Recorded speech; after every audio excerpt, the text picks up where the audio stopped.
Hello, everybody, and welcome to this episode of The Tech Informist, a podcast dedicated to informing our listeners about the rapid changing world of technology. My name is Kevin Harvell, and I'm joined by my good friend and co-host, JJ Hammond. JJ, how you doing today?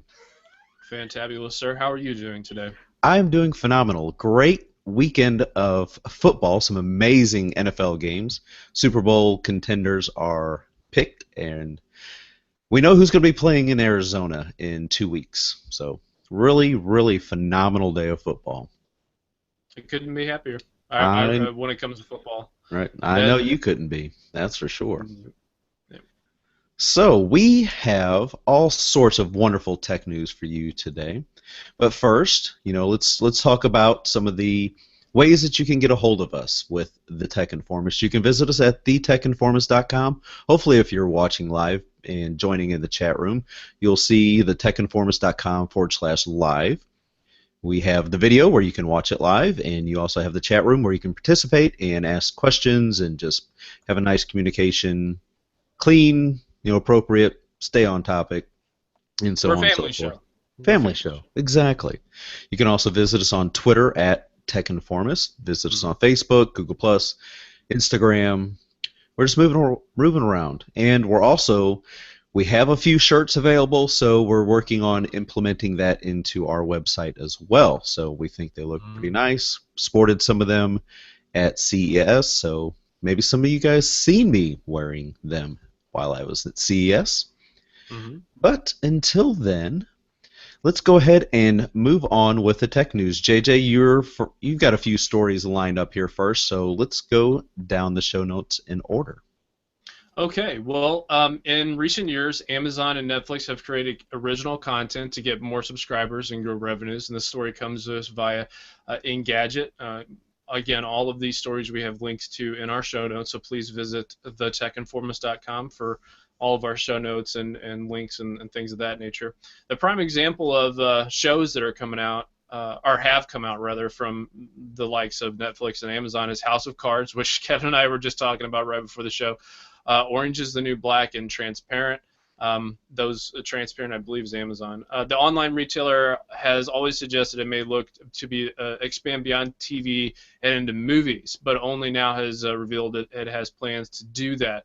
Now, actually, this is a personal story. My brother, who is in film and went to film school, actually submitted to Amazon Studios his short film. It didn't get accepted, but I mean that's pretty cool that Amazon Studios had an open submission process, and there was tons of indie films that were submitted, so it's pretty interesting. So what does this mean? Well, like Netflix, which is currently working on a sequel to Crouching Tiger, Hidden Dragon, which was by far one of the most cliche movies ever that people used in pop catchphrases, but still was a pretty all right movie. Amazon will finance its own or require the rights to those movies that were submitted to them. However, unlike its rival, Amazon's original movies will hit theaters first, which is really interesting to me, especially with the success of The Interview being the first online movie to hit certain milestones. Will hit theaters first and then reach Amazon Prime Instant Video in the U.S. to begin with, not in all countries. So think what Sony did with The Interview, but completely planned and not the result of their crushing attack. We look forward to expanding our production efforts into the feature films. Our goal is to create close to 12 movies this year, with production starting later this year, says Roy Price, Vice President of Amazon Studios. So, Kevin, what do you think about this? I actually think this is pretty neat. I was looking through Netflix and trying to find something for my son to watch, and yesterday I saw that on Netflix they have an exclusive. They said it was Netflix exclusive, Mm-hmm. and I mean everybody, most people have heard of Shrek and Puss in Boots and all that from DreamWorks. Well, I saw that there's a series. I can't remember how many episodes it was, but there's like all these different Puss in Boots cartoons. 30 minutes long episodes and stuff. I was like, well, check that out. I mean, I had no idea. So I Sure. think I think this original stuff is really cool, and I like the idea of if Amazon puts their movies into theaters, and then brings them to Amazon Prime Instant within 4 to 8 weeks afterwards. I think that's good because I mean most people will go see a movie within the first 2 to 3 weeks of it actually launching in theaters. I mean after that it's just with so many movies coming out every week. You know what you want to go see. So if you want to go see it, you're going to see it within the first couple weeks. So I think Right. that makes a lot of sense because after that, it just movies just sit there until they come out on DVD or Blu-ray, a couple months later. So I like this stuff. Yeah, the reason why we're talking about this is just how important, this transition over from physical media to I mean, because let's The be honest, I digital mean, world. this is the cloud, right? I mean, it's stored in the servers in the cloud or whatever, and it's shooting down to our machines. It's not stored locally. Um, that we have to pay subscriptions for every month. So this is kind of interesting to see this. I really hope one day though we get to a place, and I like going to the movies just like everybody else when I can, but because I'm kind of limited now on what I can do outside the home, um, I would like the opportunity one day to be able to. I'll pay the same amount of money, I guess you could say. You know where I'm going with this, Kevin. Right. Is to be able to watch it when everybody else gets to go to the, you know, watch it in theaters. Right. I mean, more and more people, you're coming up with these, nice home theater setups with big screen Mm. TVs and quad HD displays and all this stuff and surround sound. Watching at home is just so comfortable. I mean, Yeah. some movies, you've got to see on the big screen. I'm that way. There's certain movies, I look at the schedule, it's like, yeah, I Yep. would definitely watch that Yeah. in theater, and let's see, no, I'll wait for that at home. That's a home movie. That's a Avengers, home movie. Superman, Batman, that kind of thing. Yeah, Yeah. stuff. I mean, stuff like that. That's like, yeah, that's big screen stuff. Oh yeah. Yeah. So that's just really interesting to me, and to watch this business model going forward for sure. Up next, and this is kind of cool story just because I would like to see better. Well, not just but Yeah, JJ's cutting out there. Not sure if that's on my end or if that's on JJ's end, but he's talking about deep fried graphene may be the key to long lasting batteries. Now, like he was saying, battery life on smartphones is really huge, especially for me. I've got the Sony Xperia Z3V from Verizon, and just the other day I was trying to kill this battery, and I had it up to like 6.5, little over 6.5 hours of screen on time, which is phenomenal. I mean, we're looking at like over a day and a half of use, and I just kept tweeting out and shooting out screenshots of the battery life, and I was just trying to kill this battery. JJ, I think you're back. Are you? I am. So I don't know where you were I at in did. your I didn't get process. into graphene too much. I kind of like just got into how important battery life is on smartphones and stuff. But go ahead and continue with this story.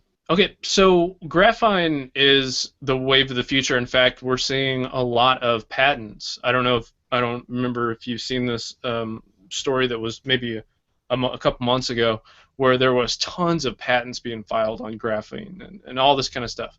So deep frying process isn't just useful for livening up food. Another Engadget story. It might also be the ticket to better battery life on your mobile devices.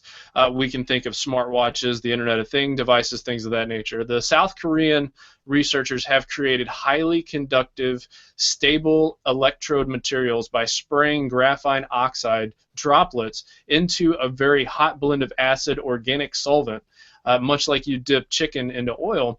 The resulting blossoms or pom poms, they call it, aren't at all tasty. Okay, that's a little No deep whatever. fried Oreos here, Yeah, huh? no deep fried Oreos. But their open 3D structure makes them far better for transferring electrical charges than plain graphene.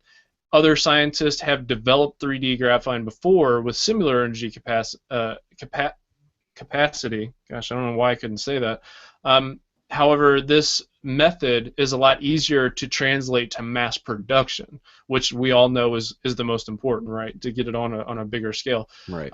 This we could see this as being one of the steps towards better battery life and more flexible type of devices that like LG's, all the things that we see with the flexible screens and stuff like that. So this is really interesting a way. Kevin, you alluded I was listening to a little bit when I came back on. You alluded to this, but one of your measuring sticks for any device is its battery life, and watching those kinds of things is interesting to me. And it's interesting to me as well because if you know Android and iOS and all this other kind of stuff, and one of the biggest things that frustrates most people is like that wall huggers commercial by Samsung, right? This is interesting because this is the future, but what's concerning to me is how many people think they have this graphene stuff figured out, but it hasn't necessarily translated, and we're seeing so much go into these smaller processors to get more out of the battery life, and then when you think about what that's combined with going forward, it's gonna be really cool. Kevin? All right. Yeah, I mean, like we've mentioned before, it's battery life, and I think Quad HD displays on some of these phones is really. All right. I don't think the benefit of a Quad HD display is worth the impact it has on the smartphone's battery life. I mean, take the Nexus 6 for example. It's got like a 3200 milliamp hour battery.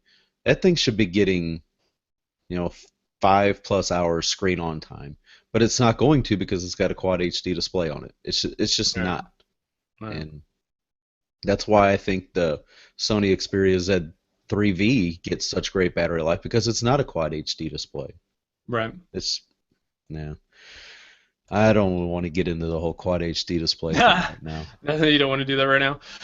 There was so Quad HD is cool on say like a tablet where it's bigger, so you can fit a bigger battery in there, and it's more of a consumption device, so it's better on your eyes and all that kind of stuff. That's easy. I mean, with a tablet, that makes sense, but with the phone, right. Not so much. Yeah, because you're not going to be putting the tablet in your phone and just walking around, leaving the office or something like that. It's like, Next story. So, yes. I doubt very seriously I'll talk very much about Iran, hardly ever, but an Iranian architect, actually, now that I think about it, one of my greatest comrades ever was Iranian, so I can't really say that. I won't say this again, but an Iranian architect and Windows Phone fan, Sam Kurd, could not wait till the 21st of January to lay his eyes on the next big version of Windows Phone. So he created his own mock-up. And the only reason why I'm sharing this story is because when I saw this and then I told Kevin to check this out,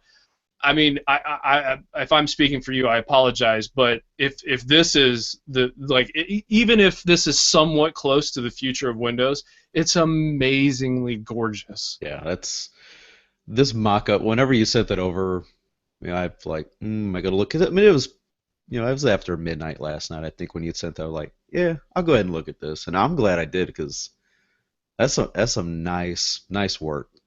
Really, wasn't it? I mean, that was pretty cool, dude. When I look at this, I legitimately was like, if this is what we see on Wednesday.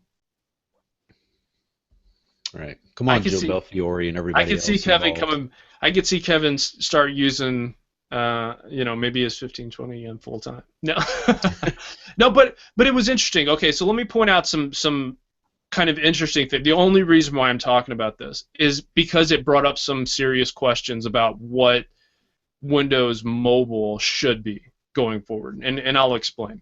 So the live tiles being interactive on the lock screen. The live tiles being interactive without actually opening up the application. That's something that we saw in mock-ups from a year ago from Windows proper, which Windows 8 for the modern UI. The other thing was the ability to scroll panorama-wise. So instead of vertical scrolling, scroll to the right and have more of a sort of Android interface, but in keeping with the Windows 8 start screen style, right? Where you swipe across the screen from left to right, and then you go down that way instead of swipe up and kind of scroll it that way.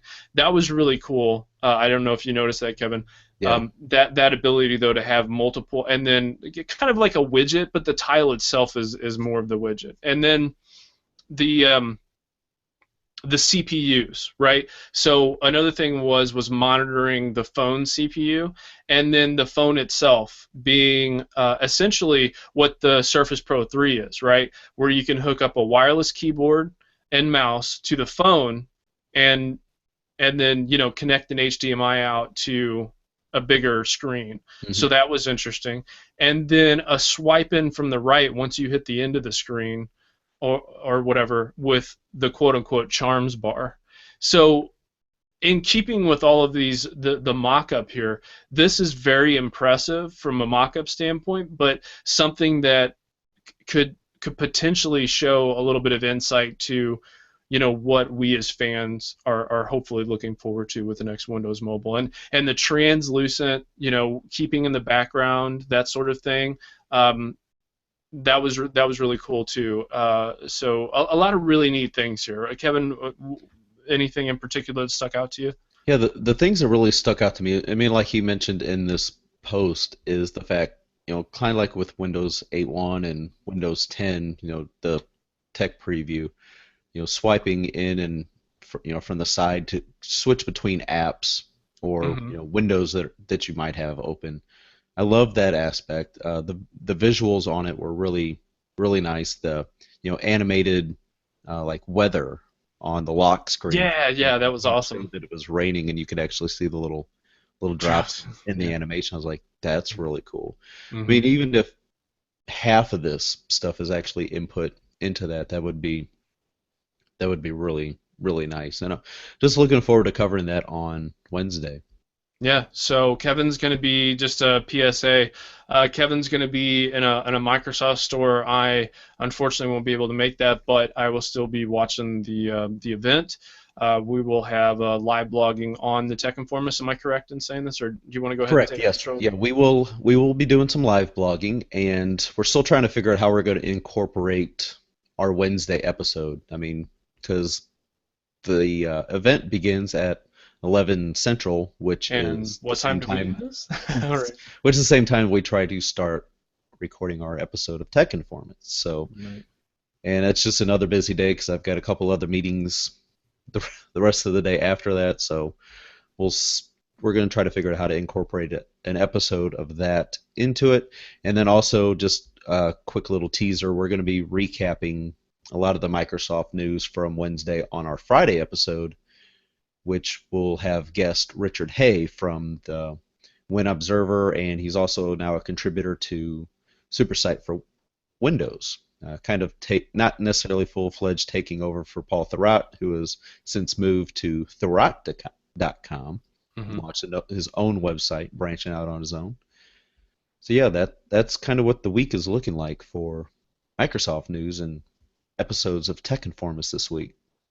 Awesome. I'm glad we wrapped that up in a nice little bow and gave that to you, our listeners. Kevin, you're up with the next story.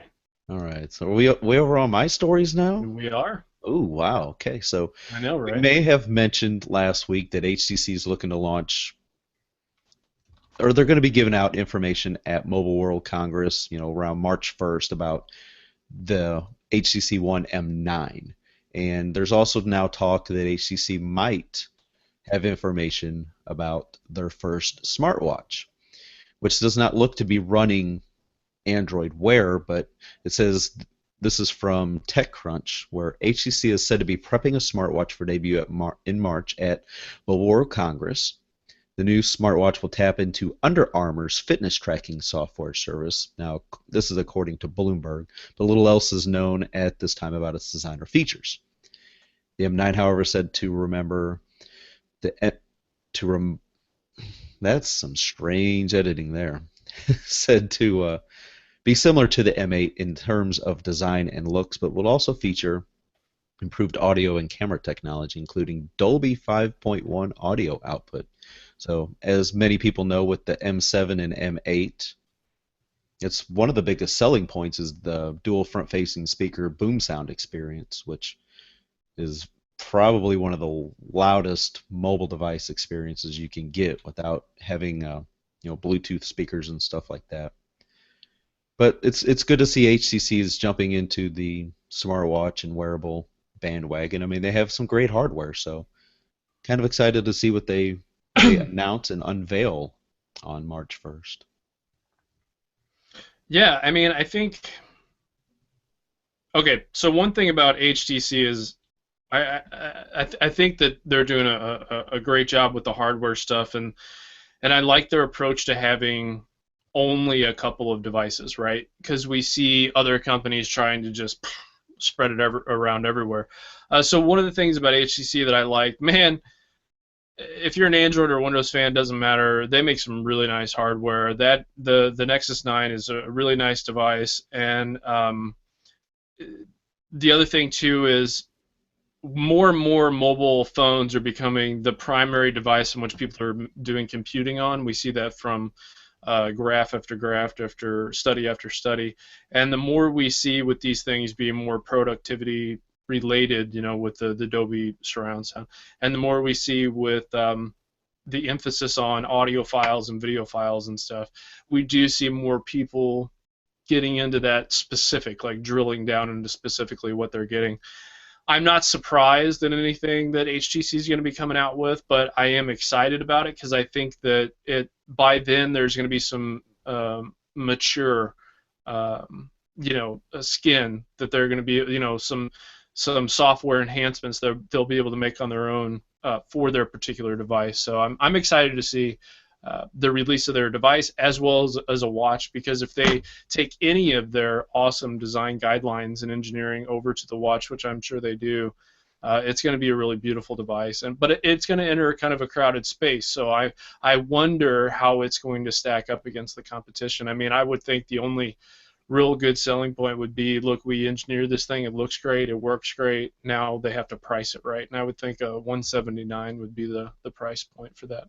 Yeah, like you said, there are so many companies getting involved in this wearable time period that we're in right now, and just walking the floors at CES. It's like, Right. wow, you guys are doing a wearable, you're doing a wearable. Mhm. Okay, wow, And okay, think about when they're coming to talk about this stuff, it's going to be really close to the Apple Watch announcement. So, exactly. so they have to have a very compelling case. Yeah, because more than likely the Apple Watch will be launching within a couple weeks, I would think, of Mobile World Congress. Right. So next up, we have Still you. Elon. Yeah, we have Elon Musk wants to spend $10 billion building the internet in space. And this also coincides with another article from The Verge from last week about Richard Branson wanting to send thousands of internet satellites into space. So Why do we care about this? internet connectivity in you know via satellites in outer space. So the Verge reports that Elon Musk's plan for satellite internet is even more ambitious than we originally thought. At a SpaceX event in Seattle on this past Friday, the Tesla CEO told Bloomberg Businessweek that his unnamed space internet venture could one day stretch all the way to Mars, and it could cost $10 billion to pull off. Now, this news comes, we talked last week about Elon Musk wanting to develop a Hyperloop test track for, like 700 mile per hour travel without needing, a plane via a tube and kind of like these looks like little train cars. But the satellite internet project would make for fast, cheap global internet that is not impeded by terrestrial wires. Speed of light is 40% faster in the vacuum of space than it is for fiber, explaining that internet provided by satellites in low orbit can serve those in sparsely populated areas. So people that can't get high-speed internet via like cable providers or fiber lines, that have to rely on these that satellite internet, which we all know is just not good unless you just want to read your email and maybe check Facebook. Yeah, the data caps are so ridiculous. It's like Yeah. 5 GB. You're like, what the huh? Yeah, and it's expensive stuff. So Hmm. it sounds pretty interesting. Well, like with everything else, it has to be, it has to hit that monthly price point. That's Right. not crazy, you know. Right. So, Yeah. just jumping into the story regarding Richard Branson, OneWeb, which is, let's see, it's a former Google satellite executive Greg Weiler satellite Mm. internet company. Let's see, will be powered by a constellation of 648 satellites. And Wow. OneWeb will launch 250-pound satellites with the help of Virgin Galactic's Launcher One, a rocket created to launch cargo into orbit. And that's, Virgin Galactic, Virgin Atlantic. That's all, Richard Branson, Sir Richard Branson, sorry. Right, right. You best And recognize. yeah, at an altitude of around 1,200 kilometers, which is 745 miles, satellites should reach a throughput capacity of 8 gigabits per second. If the initial launch is successful, Branson said the company could launch up to 2,400 satellites. By the time our second That's cool. constellation is developed, the company will have launched more satellites than there currently are in the sky. So, are you waiting for? I know I'm waiting for seeing the Green Waste Management satellite going and picking up dead satellites. Yeah, just to get that Yeah. stuff out of the orbit. If it's not being used, it needs to be pulled out. Yeah, I mean, that's an interesting story to me about how. I don't know if you saw this, but there was a selfie that was taken by the Earth. It's essentially just a satellite way out there and was able to take a picture. There are ridiculous, like it's almost you almost go, how is sunlight penetrating all these satellites and this junk that's in space in Right. orbit? Um, so to get off my ridiculous, stupid comment that I just made, the it's going to be interesting to see all of this stuff happen with cleaning up the atmosphere with satellites and by putting new satellites up there. What that looks like, what monetary wise, what does that look like? Are we going to see a fight, by broadband providers going, oh no, this is, so this is going to be really interesting to see. And I think it's still, one of the biggest things that Cubans are happy about right now is with the U.S. Lifting of some of the restrictions between the two countries is the internet. It's like 5%, I think, Hmm. and so it's everybody wants internet. Everybody, because it's so intoxicating. There's so much stuff that can be found so easily and so fast, and we know that because we love this stuff, man. And so it's going to be real interesting to see how fast we can get this stuff up in the air. And I like that Branson and Musk are doing this kind of stuff because I mean this is just really hot. So Right. you skipped over, did you? I don't know if you did this on purpose. You skipped over the Microsoft Google controversy stuff. Did you want to talk about that or no? Yeah, I'm going to talk about just real quick though to touch on what we were just speaking about. The launch could happen as early as 2017, so could Okay, just be a couple years away, and we'll awesome. have Can't wait. you know intergalactic internet connectivity. Right. It's like wow. What? There's been a lot of talk this last week, and we didn't really touch on it too much last week during our episodes about Google, kind of exposing some of the Microsoft vulnerabilities that Microsoft is getting ready to patch on, because they do their little software updates and patches on like one of the first or second Tuesdays of the month. Right. And Google has this thing where, if they discover a vulnerability, they notify the company, and if it's within not resolved within so many days, I believe it might be 90 days, then they expose that vulnerability. And I don't really think that does anybody any good if they just go ahead and expose it to me. I mean, what are your thoughts on that, JJ? Well, you know where I'm coming from, being a Google guy and all. Oh yeah, you're die So hard there, aren't you? yeah, I'm die hard. I'm. Oh, I thought I was wearing my Cortana shirt. Thought that was your So middle name, yeah, JJ Google Hammond. right. So the first thing is this: is night right now Google has a particular department, and let's be clear about this. Google is a massive company. If you watch any documentary about them, they call their work, certain workers, they call them engineer farms, or farms, and that's because everybody's in a cubicle and there's just so many people there and doing different things. But one particular department is the Google Research Department on security and vulnerability. And I say that with a smile on my face a little bit, because one of the biggest problems with Android and Google's own support of that platform, they well know, is that there are a couple of security vulnerabilities right now that exist with their own software. And they have publicly stated on several occasions, and in fact the head of Google has stated that, hey, things are the way they are. Deal with it. If you want something for free, this is the kind of service that you can expect. Right. I'm not saying that as a dig to them, because I am very cognizant of both sides of an issue, as difficult as that may be for others to contemplate. So when Google Research did the research, they're doing the security research on all companies. Microsoft is not the only target here. They're going after and trying to find security vulnerabilities with other companies as well. The issue here, and the reason why we didn't talk about it last week, or at least the reason why I didn't talk about it last week, and that's what I told Kevin, was there wasn't enough information yet. Why did Google give Microsoft enough time? See, because this happened twice, and the reason why we're bringing this up is because, if we don't report on it now, we're just not doing our listeners justice here.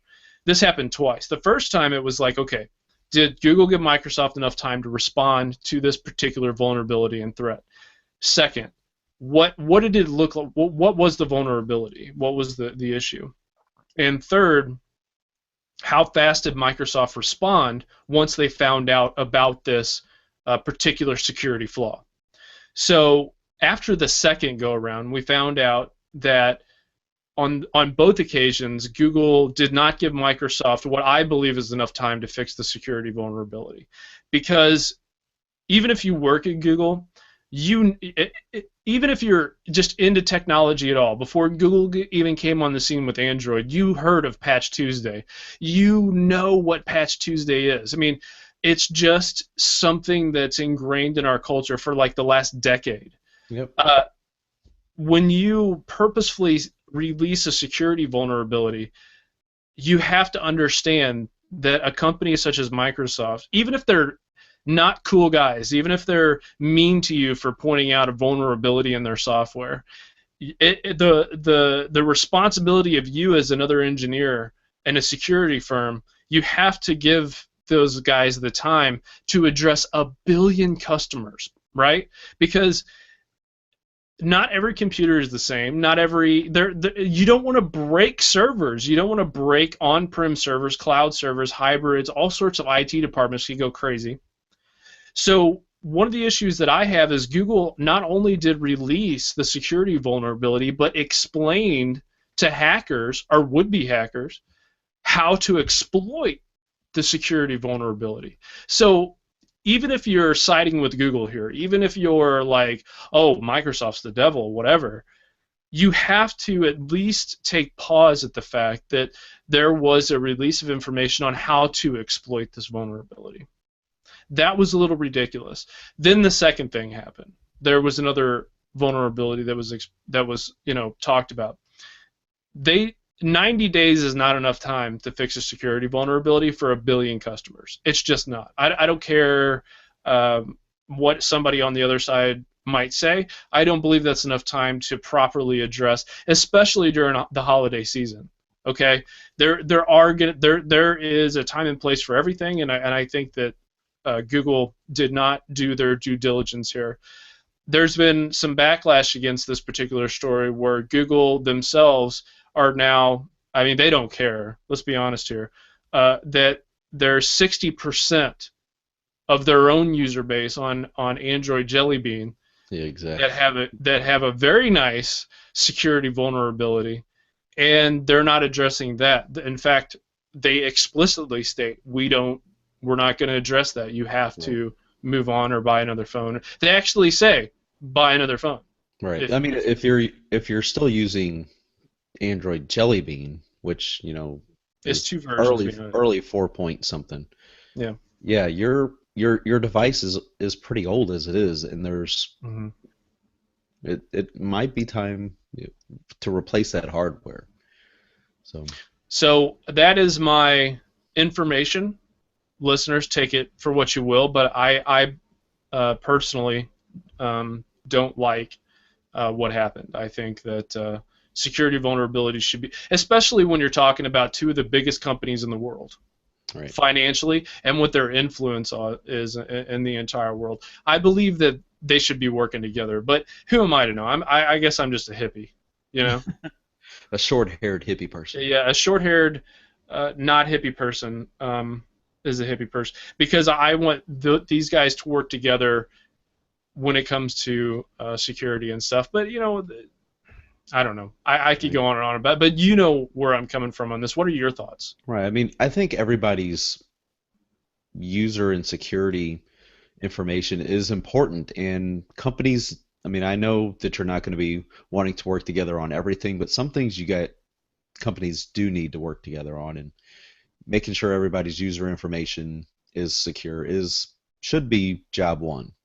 Hmm. As more and more stuff gets involved with computers and smartphones and tablets and everything's being posted online, and just in light of all these, I mean, 2014 was a huge year for hacks of big companies, Yeah. whether it's grocery stores or retail companies and restaurants. I mean, it was like every other week, a big name company was, had their data breached. So I just releasing that information. It's one thing to notify a company, hey, we found a vulnerability. You might want to get that addressed. Let them Well, know and let yeah. that company be responsible if they get it, if they get it patched or not. It's up to that company. Don't go around, okay, guys, this is what their vulnerability is, and here's how to go, here's how to exploit it. Don't do that. Yeah. Don't do It's that. yeah, it's frustrating because one company does sort of care. One company just blatantly says, "Look, privacy is not all that important. If you use Right. our products, you have to. If you, I don't know. I tell you what, let the research speak for itself. Go and if you're interested in this at all, go research. Who do you think cares more about your online security? And when I say care, who is doing the things that need to be done to protect um, your security? Because that is what this is about. I mean, uh, one could say, "Well, this isn't, no big deal, whatever." Um, you don't have security things in place unless you care about your privacy, at least at some point. But I want to talk about something that's cool. If you were a kid in Right. the early Tell me about 90s, this. yeah, dude, well, come on. I could not let this story go, even if somebody told me you're not going to be able to talk about it. My next story, if you're a kid of the 90s or, something of that nature, you watched such shows uh, where you saw two robots just going at it. Guys in robot suits just taking each other out. Then an Avatar where the mech suits were pretty cool. Most recently, there was a game release called Titanfall where there's a lot of first-person shooter interactions with these huge titans. Now, personally, not having played the game, just seeing it on demo reels and stuff like that looks amazing. Um, so uh, hold on. Am I still here? My Yeah, screen you're just still went up. there. Okay, good. So there was a story that came out. Bloomberg Business Week journalist Brad Stone has, let's see, reported that there are, guess what, a functional, it's $1 million, but a mech robot for sale on Amazon. Now, we have links to this story on the Verge article, and there's more people that actually reported on this, but this alone is amazing. It is 12 and a half feet tall, weighs 5 tons, and it scares the crap out of people because it has a BB Gatling gun, but it's a Gatling gun. It can fire off 6,000 rounds per minute. Um, the trigger is set. The pilot smiles or whatever. I don't know. So there's a disclaimer. It's not available for discounted shipping through Amazon Prime. It also doesn't come with arms. So you mean I won't get free 2-day shipping?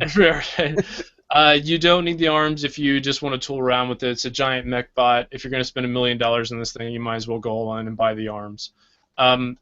So the arms in this picture. So if you guys remember, Kevin, do you remember RoboCop 2, Yes. the bad guy robot? It looks just like that one, Yeah. like on the top part, you know. Right. I mean, it's pretty cool looking, and the whole aspect of having, to be able to fire off 6,000 rounds per minute out of a BB Gatling gun. I mean, for those who don't know what a Gatling gun is, it's round and it's got all these different barrels, and it just rotates, and every time it's rotating, it's just firing out rounds, as it spins. I mean, don't get me wrong, the future of this kind of stuff terrifies me, but I'm not going to lie, I would totally drive one of these bad boys. Take it for a spin. Take it for a spin. Come on, Kevin. I mean, I know you would too, brother man. You would just be like, it's like the Pacific Rim stuff, right? Exactly. It's like, bring that stuff on. I mean, you're a freaking robot, I mean, come on. Like real life Transformers. Real life Transformers, and we all know I'm a geek when it comes to that stuff. I just wanted to talk about that because it was a gorgeous story to me, and it's just hilarious. Let's talk about something that maybe is not so gorgeous. Right. So now we just got talking about Google and security and kind of some of their thoughts behind security. So now Google is in talks with mobile payments company SoftCard. Now, if you've bought a T-Mobile and AT&T or Verizon device within the last 6 months or so, you might have noticed pre-installed on your phone SoftCard app, previously known as, and this is just a bad naming convention here, ISIS, ISIS, not to be confused with the terrorist group ISIS. Right. But it's mobile payments using NFC. I've used it on both Windows Phone and Android devices, and it works really well. You just go up, enter in your PIN code, bloop, pay for your thing, similar to Google Wallet. So Apple has Apple Pay, and now it looks like Google may be fattening up its own wallet. According to people familiar with the situation, the search giant and maker of Android is interested in buying SoftCard, mobile payments company formerly known as ISIS. The price may be under $100 million. That is either a huge bargain or a testament to SoftCard's difficulties as an enterprise. Sources tell us that AT&T, Verizon, and T-Mobile, the three carriers that started ISIS in 2010, have collectively invested hundreds of millions of dollars in this joint venture. But SoftCard earlier this month laid off about 60 employees and has been in a consolidation phase. The company would not comment on the M&A rumors or how much has been invested in the operation, but provided a comment about the layoffs. But SoftCard is taking steps to reduce costs and strengthen its business. This includes simplifying the company's organizational structure and consolidating all operations into its Dallas and New York offices, which involves layoffs across the company. Spokesperson also said, "We believe these efficiencies will best position SoftCard in the marketplace while maintaining focus on serving our market." God, man. So there you go. Google already has Google Wallet. They've had Google Wallet for a couple years, so sorry, Apple Pay was not first, even though it's the sexy term to, ooh, I want to buy an iPhone because I want to use Apple Pay. Well, you've already had this very similar type of payment system on your Android device, so if you're jumping from Android to iPhone, well, you could have already been using it. Right. This is frustrating to me. Right. This particular story is frustrating to me only because The whole I'm a security Windows thing. guy. And I'm a Windows guy, and I care about security. Look, not happy about this at all. I'm not happy about this Which at all. actually, it does make me wonder if Google does buy SoftCard, would they pull the SoftCard app off of Windows phones? Absolutely. There is no doubt in my mind that's exactly what would happen. No doubt whatsoever in my mind. Nope. Yeah. So I guess we'll wait and see what happens with this. No. All right. Next up. Right. So, people who live in the United States are, over the last several decades, we've seen a drop in our ability to compete in the manufacturing space that we enjoyed as a country for the longest time.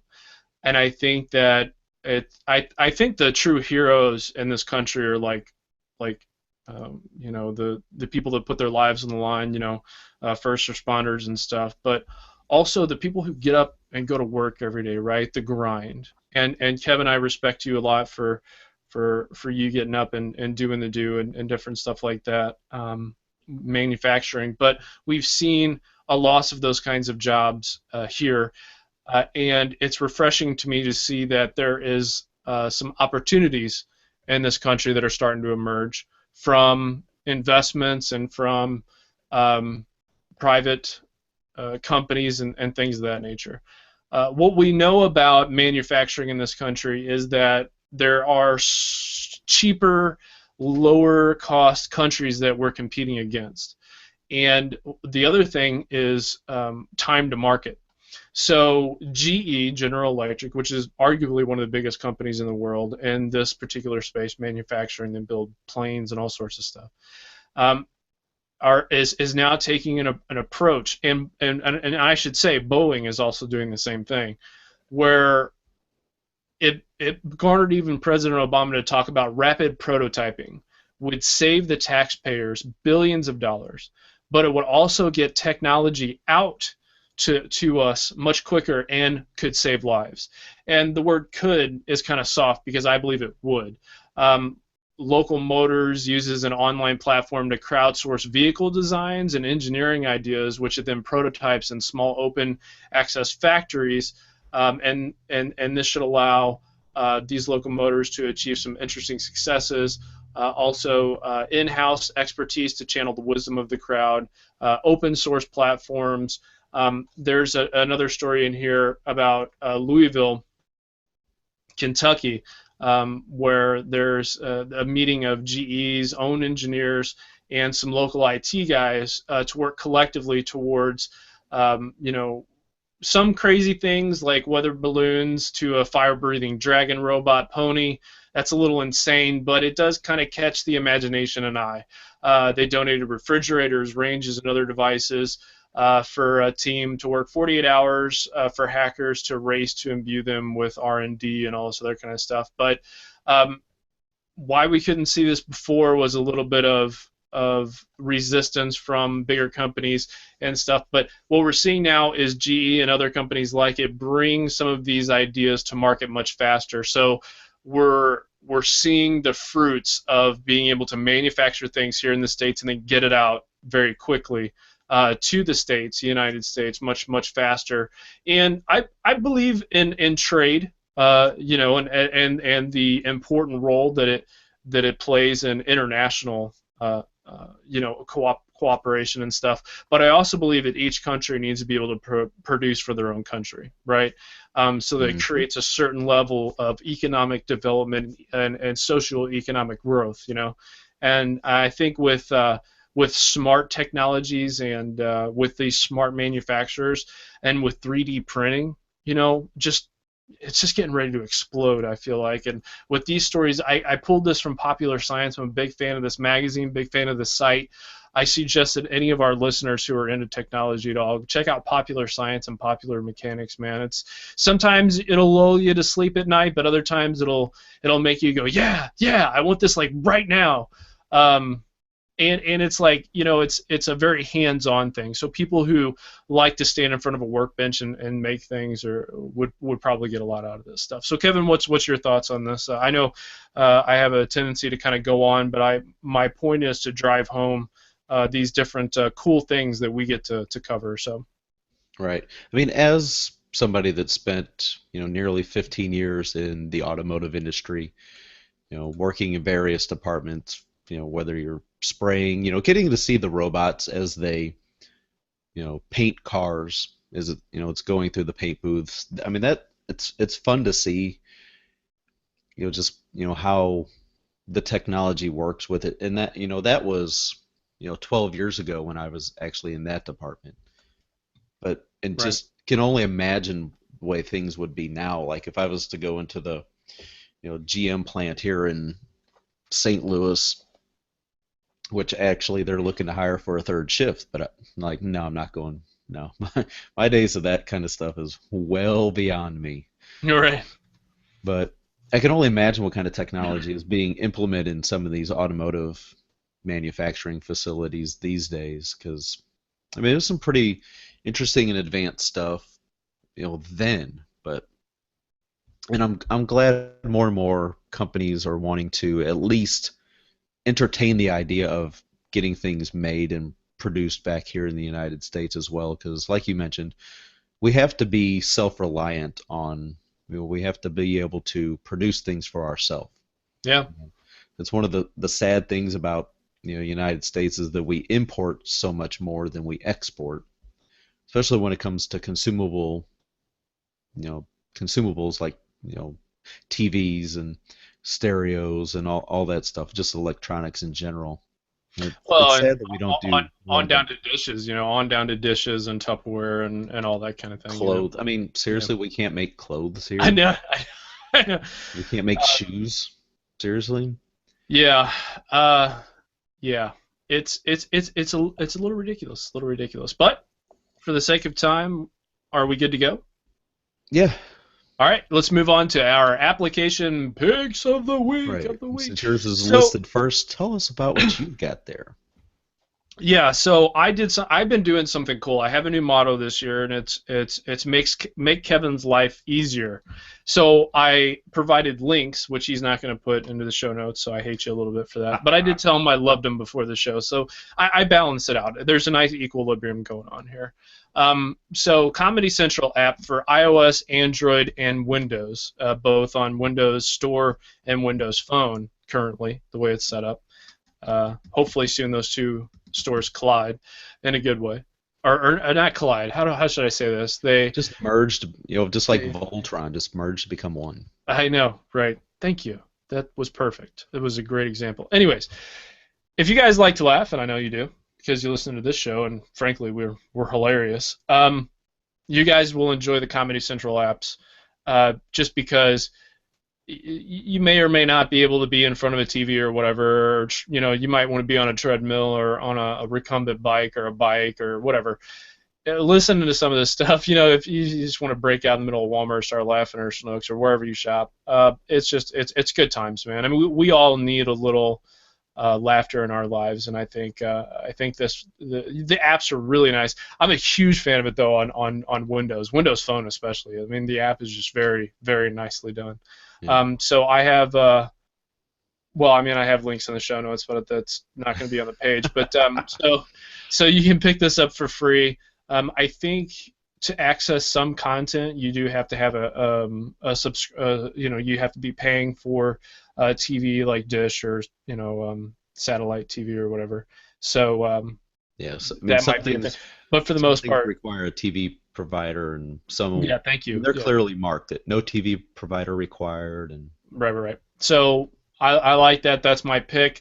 Even though that might seem like phoning it in, I really do. I like the app a lot because I flip through and I'm like, man, what do I actually use? And I want to, share that. Drunk History is hilarious. I mean, if you guys don't like Drunk History, then you guys just need to stop. yeah, I've seen a few episodes of that show, and it's definitely different. Yeah, it's It's different. definitely different. Speaking of people wanting to laugh, that reminds me, at CES, I was just walking along, and this one guy was walking, and it looked like he was talking to himself because he didn't have a Bluetooth headset or nothing. All of a sudden, he just started laughing. I'm like, that guy just told himself a joke and laughed. I'm like, that really just happened. That just happened. Yeah. It's like, telling yourself. I couldn't imagine going around telling myself a knock knock joke or something. Really? Yeah. Well, eh, well, yeah. Maybe he was practicing for improv or something. Maybe he was going to work a open mic night in Vegas. I don't know. But it was just funny, just 'cause he was really entertained by whatever he was talking to himself about. So it's weird to think that we're all alone. we're born alone and we die alone, that sort of thing. So if you can make yourself laugh, more power to you. There you go. There you go. All right, you're up. All right, so the app that I want to talk about is called Falcon Pro. It's a Twitter client via third party, and it's available on Android. Now, within the last couple of years, Falcon Pro was already one of the biggest Twitter clients available, but due to Twitter's ridiculous token limits for third party clients, it pretty much just came and went. It was Hmm. completely free. Well, the developer has now come back and released a new version that I've been trying out for a good week or whenever it actually released, which was in the last couple weeks. The good is that it is wonderful. He's adding more and more features, pretty much daily. There it seems like every day or every other day he releases a new update that adds, settings and different functionality. He's really got it dialed in now, I think. The downside is that if you're somebody like me that has to manage multiple Twitter accounts, you might be spending a fortune because for the first account is $4, and each additional account will be a $2 in-app purchase. So somebody like me, that would be about $14 This if I guy. wanted if I wanted to add all my Twitter accounts to one device. Needless to say, I've just got the one account on there, and I'm really liking it.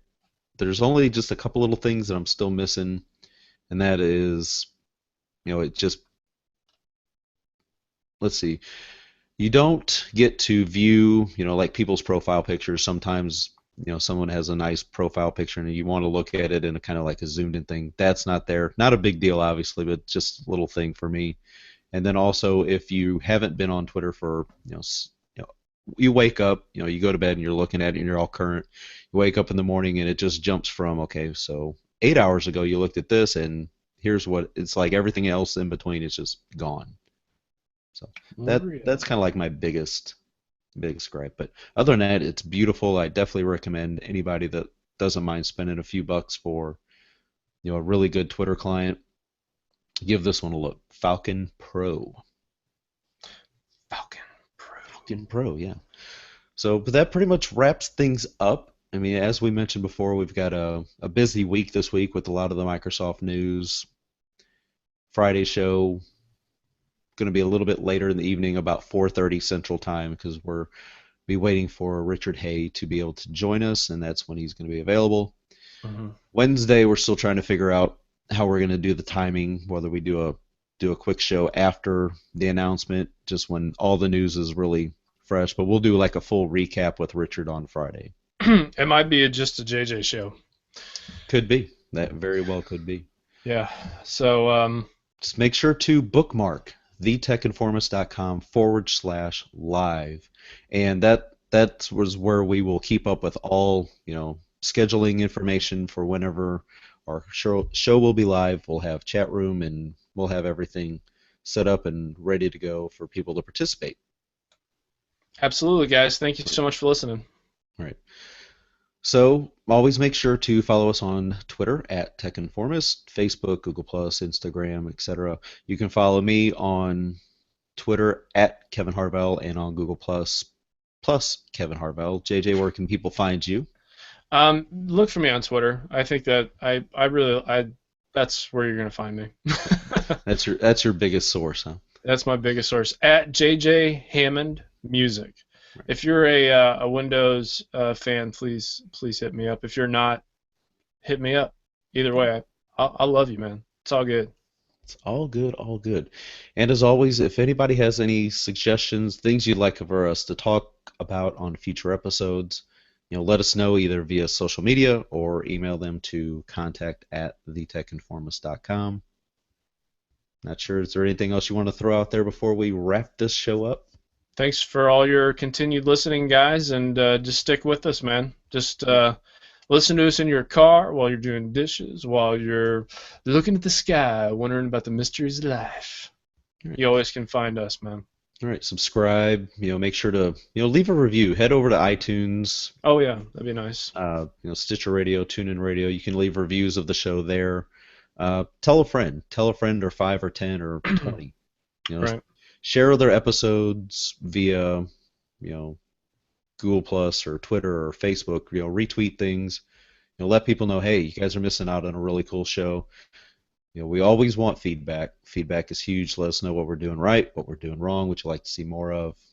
Guest suggestions. We're going to be scheduling more and more guests again as we get back into the groove again. So look for like a guest a week on one of the three shows. It's just going to depend on scheduling with whomever the guest will be for that week, which day they'll be joining us. Okie doke. Yep. We're always looking for all that good stuff.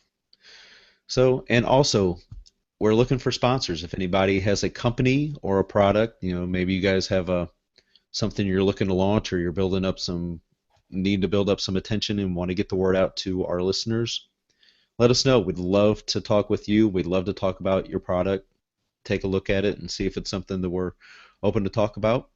We'd love to work with you with that. So, so for everybody at the Tech Informist, thank you, JJ, for another wonderful show. Thank you, listeners, for sticking with us as we continue on in 2015. We will talk with you later. Consider yourself informed. We are out.